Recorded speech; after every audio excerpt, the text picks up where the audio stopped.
Broadcasting from the business capital of the world, this is the Podcast Business News Network. All right, guys. Hey, welcome back. And happy Tuesday. Here in New York, it's raining a little bit. I hope you guys are being safe out there. And if you're driving in your car right now, don't go too fast. I don't like when people go fast when it's raining. So just be careful about that. Guys, I got a great guest coming up here. Mary D. She is the founder at the MADLOVE agency. And the website is maryd.com. And she's got a great topic for today. It's what she does is you know what? Let me get Mary D up. Mary, welcome to the show.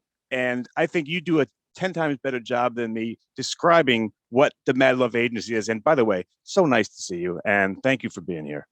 Absolutely. Great to see you as well, Casey. Yeah. So, MADLOVE agency at the end of the day, it is the agency that I founded, and I'm passionate about the work that I do there. We go in and we help busy professionals who want to be effective leaders in their organizations, create a culture of fun, productivity, because you can have the best of both worlds. So many organizations are really struggling right now with balancing out performance with leadership. Their cultures are really wonky. Some people have gone back to work. Some people are working from home. They're trying to figure out, yeah, they're all over the place right now. So at the end of the day, I want people to love their work and feel like they are showing up on purpose, and both are possible. And so I love to call out the impossible and make it possible.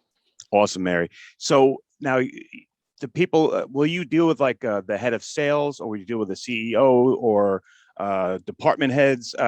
Who is your prime candidate? Absolutely. It's usually a CEO. So it's a CEO that's looking at his organization and recognizing that he has some gaps in leadership and gaps in culture. And so they're typically the ones that are going to tap me and say, hey, I need a conversation with you. And they're usually going to bring their COO along, because that operations person is typically that leadership person who has a lot of say over what's happening in the organization and really has the pulse of what's going on there. And then if they don't have that person in place, then of course, that's a whole different conversation we like to have with them, which is, how do we help you get that right person? Gotcha. Now, Mary, where did you learn leadership from? I assume the first form of leadership is your parents. Did they instill that in you at first? And then tell me where some people impressed leadership on you, and you saw what it really was. That's a great question. Yes, for sure. My mom was very entrepreneurial. At the same time, she had a job. So my mom was one of those women who had a job, but she also had a side hustle. And her entrepreneurship 100% shone through all of that. Because my mom is also, this was her first time in America. So she had to navigate a lot of things around like paying taxes, even mowing the lawn. I mean, there are things that you just have to like end up teaching your parents when you're in that position versus when you grow up overseas. So it's a whole new lesson, and also being an American, and as that kind of first generation here for her, having my Thai heritage, but also growing up as an American kid, I got to be that bridge for her. So it created a lot of learning for me too, of things that you just need to know. Right. And I learned those really early on, because I'm really trying to help my parents be an adult in the world, but I'm still a young child, but I have, the language and the education. Yes. Yeah. So you learned it by watching it, but also you have to actually teach too when you were a kid. That's so interesting. So it's perfect storm for success in what you do. So yeah, sure. I get it now. Yeah. And I had great mentors too, Casey. And that's why the foundation of the work that I do here is around mentorship, leading, really leaning in and helping with that teaching piece, because number one, I've been teaching for a long time. And then number two, it was so valuable for me. I had people who were where I wanted to be in business really invest in me when I was young, and it gave me such an edge. It gave me experience that I would have had to go out into the world and spend years learning. Now, I have the benefit now, of course, that I have over 20 years of experience now, but at the time, still, they gave me so many nuggets and so many just juicy gems of real world frameworks and real world experiences that I could draw from, right? And so when we don't have someone else's, our own experience to draw from, we can take someone else's experience and say, wow, how can I apply that to this situation and use it to my benefit? And also, how do I embrace making mistakes and making them quickly so that they can be lessons, so that I can now make better decisions moving forward? And that's where this gives us an opportunity to do that in the mentorship setting, in a mastermind setting. We get to talk to each other. And when you're in operations, I miss that. Like, I didn't know that there were a lot of great organizations that I could go and join where I could meet other operators, because we're a different crew, you know, like you have a lot of marketing groups out there, you have a lot of advertising groups, but you don't have a ton of operations, project minded, kind of really dive in this space that we're in, come to the table and let's share our best practices. There's so much to go around. And I think that's important for people to know. Like, we don't have to hoard our genius. We should be sharing it for the benefit of everyone. I love that. That's a great line right there. You speak so well. I mean, do you do motivational speaking at all? Oh, thank you. Yeah, I have definitely been a keynote speaker my whole life as well. I know it. Thank you. Thank you. Yeah, it's such a big part. You know, Casey, I love connecting with people, and I just really am a fan of sharing. And that's all I would tell people that are like nervous or they have a story to share. I'm like, get up on stages in life, whatever that is, a conference call, whether it's your work, whether it's your kitchen table, and share your experiences. And if you do it from the heart of sharing, it's never going to come out wrong. Yeah, that's all, Mary. It's so cool to hear you say that, because I see such a passion that you have, and it all at the bottom of it, it's helping other people get to a certain place, and it's so cool to see. And I'm glad that we're on Zoom right now. People listening in their cars or whatever, but we're on Zoom right now, so you can actually see it in her face when she talks about this. She it's like speaking about her child or something like that. You're so into it. I am. I love this. I really do. And that's why I said you can show up and live in your passion and your purpose and enjoy the work that you're doing in the world. And that's what I want to help other people do. Awesome. Hey, Mary D, we got to take a short break, right, Mr. Producer? Yeah. Oh, we do.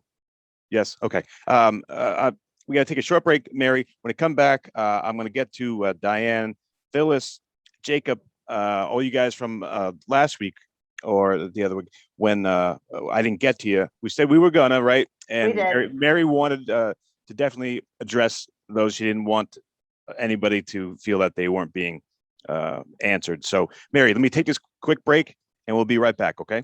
You got it. There are 7.7 billion people on Earth today. 40% of these people are under the age of 25. Young adults are the most fertile mission field in the world today.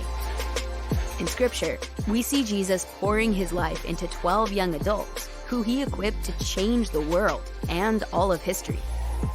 Like Jesus, we believe that the best approach to reach the world with the gospel is to invest in young, emerging leaders and equip them to build disciple-making movements. Concentric is the notion of surrounding and sharing a common center.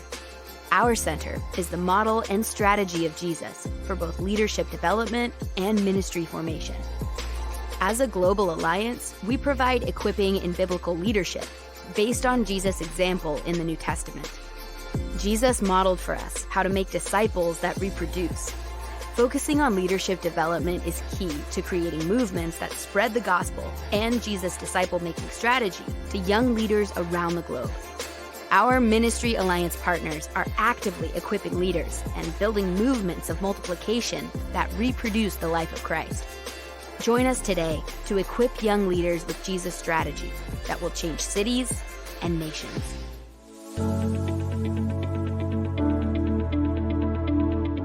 The session that we had with BCAT was really entertaining and enlightening. We were able to put together some very specific steps that we as individuals can take, and it was really fun to all come together and see sort of where we're going as a team and how we can all get there together.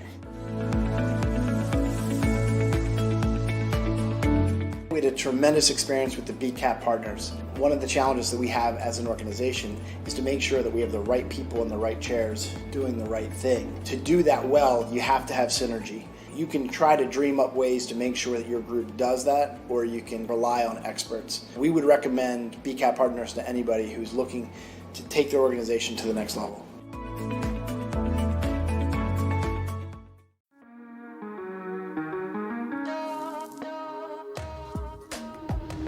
Broadcasting from the business capital of the world, this is the Podcast Business News Network. All right, guys. Hey, we're back. We're back right here with my special guest, Mary D. Mary, welcome back to the program. Thanks, Casey. Hey, Mary. So I have some of the old instant feedbacks that people wrote the last time. Yeah. The producer says that he's got one that just came in right now. So let's do the first one there, and then Absolutely. Let's tackle them all. I want everyone to feel seen and heard. Let's do this. I love that about you. That's so cool, Mary. Awesome. So we have Freddie from Memphis. His question says, COVID has made nearly everything virtual. Do you teach leadership courses to people that are trying to lead others virtually? 100%. I've actually been leading virtual teams for over 20 years. One of my very first businesses that I was launched into from entrepreneurship was a virtual business.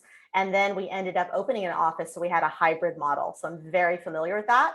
Even in my big banking experience before that, when virtual wasn't like trendy or cool or post-COVID, it was actually something that we did at the bank as well, because I had multiple I had buildings in other states and people there who needed my leadership. And so that's what we did. And I'd fly around and make that happen, but we also did a lot virtually. So super familiar with it.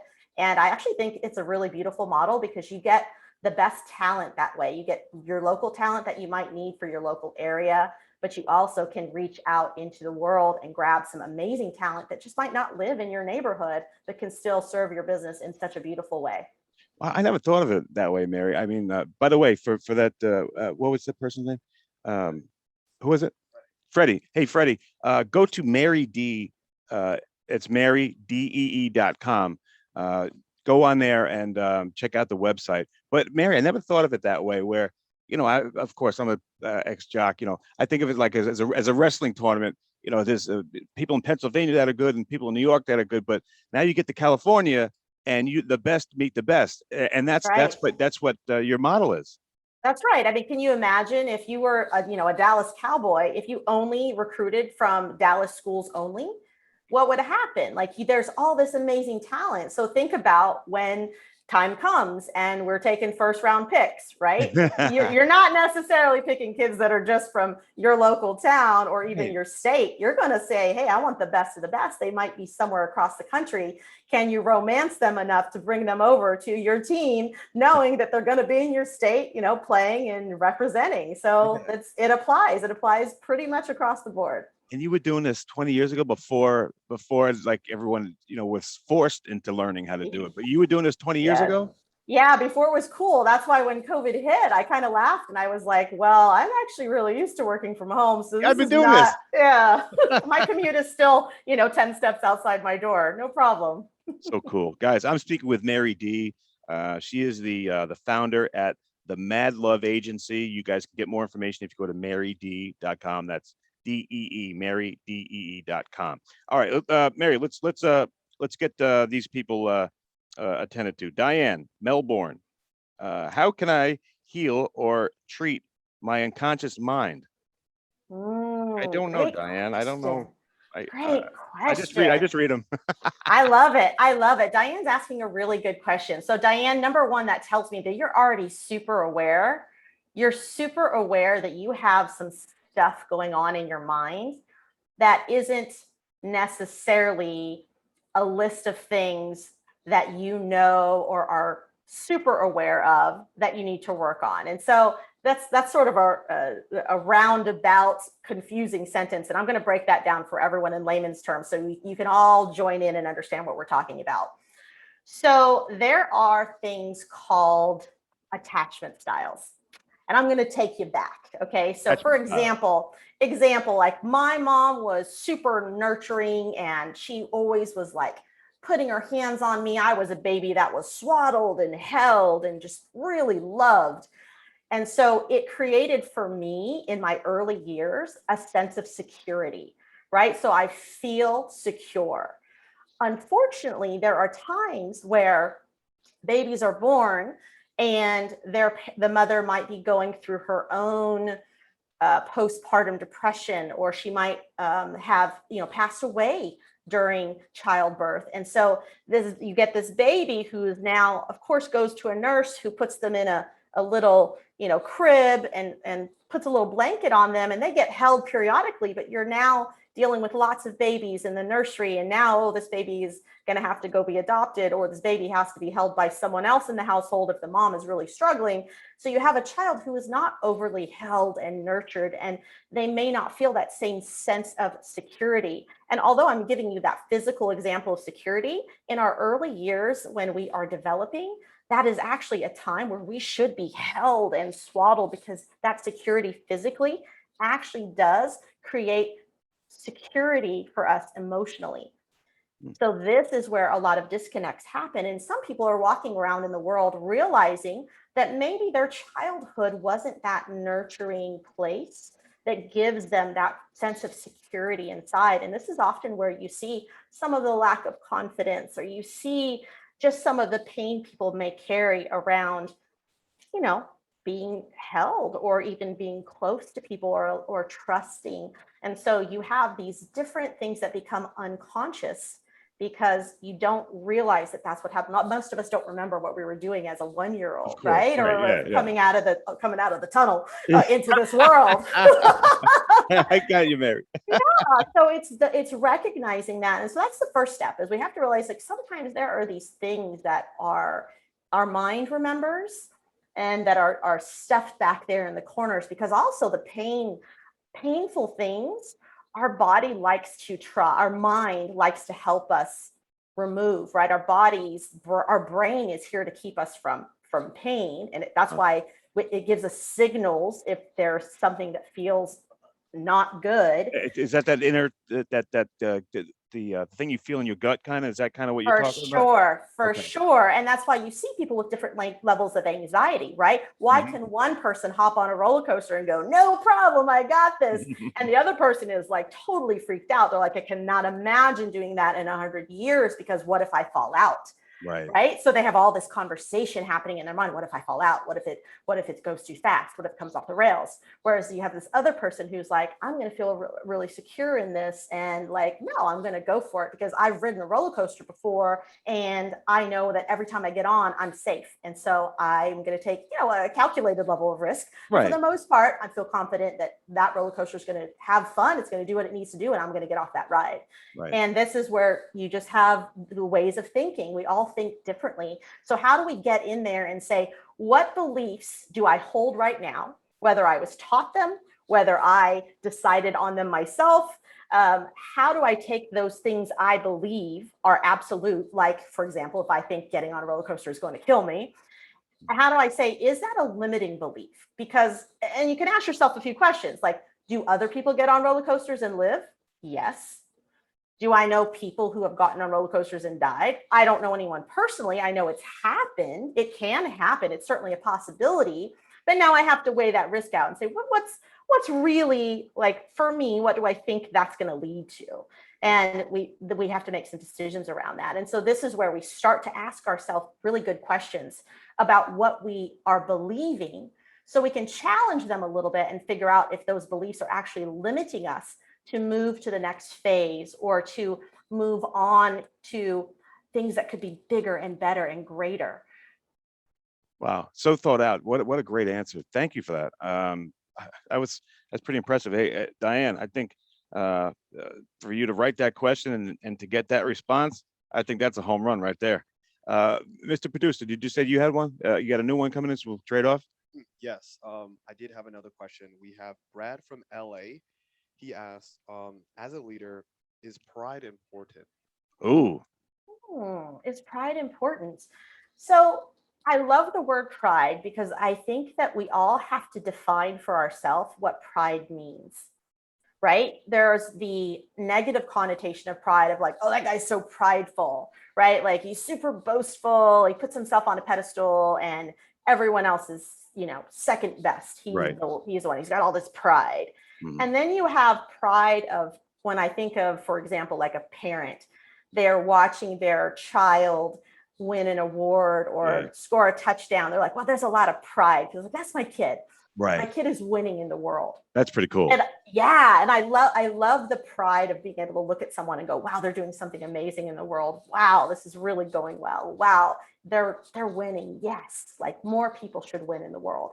Mhm. So there's these different levels of pride. So I think it depends on your definition of pride, number one. And the second part is I believe that there's a level of confidence. And so if we want to call that a level of pride, I'm good with that. We can use that as the language that we want to talk about here today. But yeah, I think there is certainly a level of confidence because to lead, we have to be willing to step up and say, I'm willing to be seen and heard with the understanding that sometimes I actually may be wrong. So my sense of responsibility is actually quite large because people are listening to me and they're watching me and they are taking what I say probably with a lot of it's got a big weight to it. Yeah. And so when we know that, this is why as leaders, I say we should also be able to look at that level of confidence, and sometimes our pride has to take a back seat to certain things. I'm a firm believer in raising up the team, right? Because we never get where we are by ourselves. Right. We don't. We just don't. People think they do, but you don't. You didn't do it alone. You didn't do it completely alone. Some way, somehow, someone helped you. And if you say, oh, well, I have a great Instagram account and I have tons of followers and I did that myself because I did every post, you did, but people had to show up and follow you and engage with you. So you can thank those people for being the people who helped you with that rise. And so we never do it alone, Casey. Yeah, We great never do it point. alone. That is a great point, and I think it's about being aware too. Guys, if you're listening to Mary D right now, you see why she's so successful and so good at what she does. Go to maryd.com. You want to talk about leadership? You want to improve your company or whatever you're going through. Mary D, come in. And Mary, what's it like when we get that first call? Do you do like a consultation first just to try and see what this company or this person's about, and then how does it go from there? Take me through the process of it, if you don't mind. Sure. Yeah, I don't mind at all. So typically it's either going to come by referral or they're going to come through my website. They're going to fill out a little bit of a form because I want to know about their business. I want to know why they're doing their business. I want to know what they think their pain points are. And then through our conversation, I have a small framework that I take them through where I ask a lot of really good questions so we can actually get down to what's going on in the organization and where the help actually needs to happen. Sometimes it's in the bigger thing, like their overall strategy. Sometimes it's with the actual CEO and their leadership team. Like I actually want to know what kind of leader are you? And I have these 5 different kinds of leaders that I go through and I describe each one. And I actually use a little bit of a sports analogy through them. But there's 5 types of leaders that I have come to find over the time that I've been doing this work. And within these 5 types of leaders, they actually all require a slightly different kind of team to support them. And that's really important because too many times we look back at some of these old school frameworks, like you'll see an org chart and usually it's like the CEO's at the top and then there's the COO and then there's the VPs and then it just kind of goes from there. And it's like, okay, it's a very cookie cutter thing. And I'm like, I'm so sorry, but like, that's not going to work for everyone. And that's why you have CEOs that are really struggling and they might feel insufficient. They're like, man, I know I'm really talented and I'm great at, let's say, sales, but for some reason, I just don't have this thing where I want to manage all these people and I don't know how, and it doesn't feel good for me. Like my genius is in selling and in knowing my vision and where I want to take this business. Okay, great. If that's the case, no problem. This is where we want to hire people who can super support this CEO that's great at sales and let him be amazing at that piece of the business and let him really shine where he can shine. But in the minutia of some of the management pieces, this is where you bring in leaders who are great at managing, that may not be great at sales, and they support him and surround him. And that's how you balance out an organization to make it great across the board, because everyone is leveraging their strengths versus constantly beating themselves up over, oh man, I'm just not great at this one thing that I'm supposed to be doing in this role. It's like, well, who said you were supposed to be doing that in that role? Why don't we make this actually work for the vision? We create teams around a vision. We don't necessarily create them because of this, cookie cutter org chart. Right. It's so great. I mean, you can tell how great you are about thinking outside the box and bringing in different techniques and different details. Mary D, you are an incredible guest. I love hearing your ideas and how your mind works, and I see why you're in such demand. Guys, go to marydee.com. Mary, I want to know about more of those types that you were talking about before, and the other sports analogies. I want to know more about that, but we ran out of time. But I do want to give you the last word. Anything you want the audience to think about, or to ponder, or reflect on until I speak to you again. As my grandmother used to say, Mary D, you have the floor. Thank you.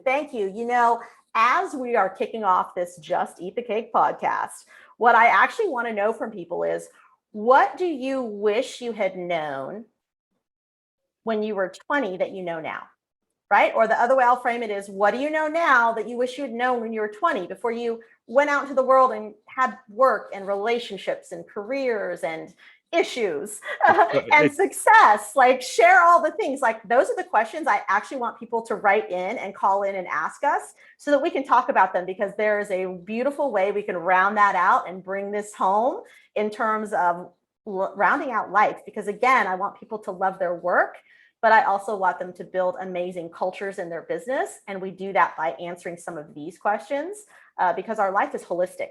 We're all emotions and spirit and finance and relationships, and those all come together to make us really who we are and how we feel. We're not just this one thing.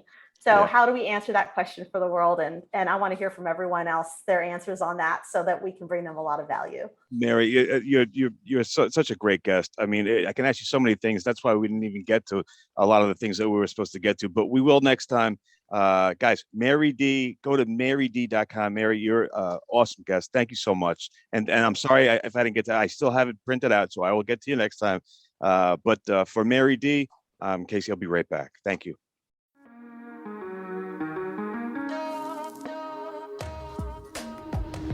Broadcasting from the business capital of the world, this is the Podcast Business News Network. For nearly 2,000 severely injured veterans, everyday life has become filled with barriers. Day-to-day simple tasks can become pretty daunting. I have to carry my chair up 2 flights of steps or have somebody do it for me. What scares me the most is just the falling. When I'm struggling with my house, I think, to have that one great barrier just knocked down, I mean, it's crucial.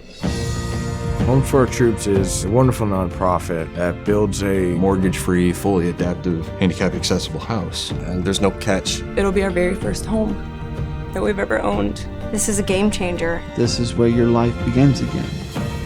We need you to join us in completing this important mission. Please visit hfotusa.org and help build homes and rebuild lives. Because of you, everything's going to be okay.